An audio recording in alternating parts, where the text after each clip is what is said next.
Go find your basket of fruit and pick out an apple you think looks good. Now, using a sharp cutting knife, carefully cut the apple at a slight diagonal so that it slices right through the center of the apple core. While we're here, let's save 2 of the seeds because we'll be needing them later.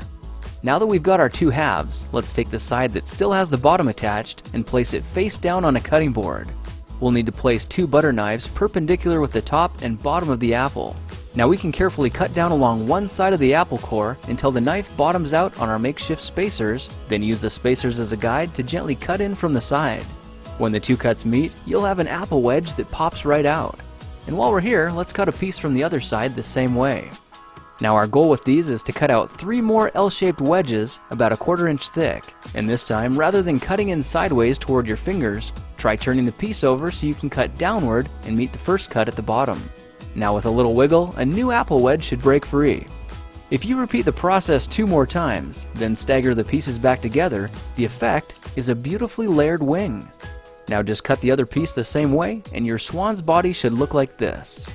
To make a place for the head, all we need to do is carefully cut into the front of the body and gently lift the pieces out to reveal a clean and fairly deep groove.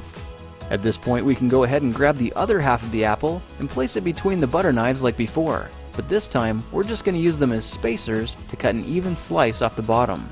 You can see that repeating this process 3 or 4 times gives us a nice variety of shapes and sizes. Now look for a piece that resembles a heart that's been slightly flattened on top. All it takes to form the swan head is 3 strategic cuts with a knife.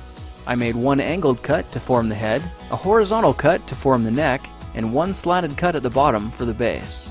Now you should be able to see how this is coming together, and to clean it up a bit, just use your knife to round off the sharp edges. All that's left now is to place the apple seeds where you think the eyes should go, then use the side of a butter knife to press them firmly into position. When both eyes look good, simply drop the neck into place, and you're done. You've just created a beautiful and decorative apple swan. I spritzed mine with a bit of lemon juice to help prevent it from turning brown, then put it on display to show off for our dinner guests later that night.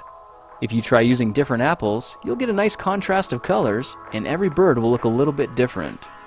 Well, now you know how to take any ordinary apple and turn it into a decorative and edible apple swan.